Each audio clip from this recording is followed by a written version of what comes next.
জামালপুরের ইসলামপুর উপজেলার অন্যতম আকর্ষণীয় স্থান জারুলতলা বাজার থেকে মলমগঞ্জ বাজার পর্যন্ত ৩ কিলোমিটার দীর্ঘ মনোরম সড়ক।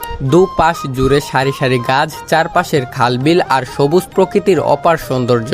এ যেন প্রাকৃতির আঁকড়ে গড়া এক স্বপ্নের লেক। স্থানীয়দের কাছে এটি শুধু একটি যোগাযোগের পথ নয়, বরং প্রকৃতির কোলে তৈরি এক বিনোদন কেন্দ্র।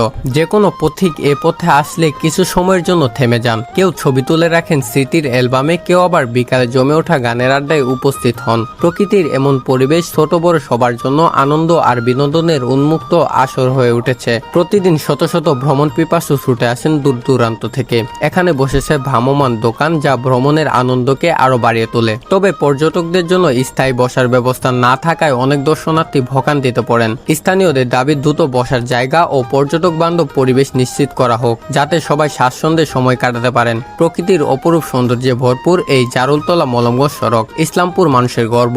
অদূর ভবিষ্যতে এটি হয়ে উঠতে পারে দেশের অন্যতম পর্যটক কেন্দ্র। নাইমুল ইসলাম নাইম, বাংলার মাটি। যদি ভিডিওটি ভালো লাগে তাহলে লাইক, কমেন্ট, শেয়ার করতে পারেন। আল্লাহ হাফেজ।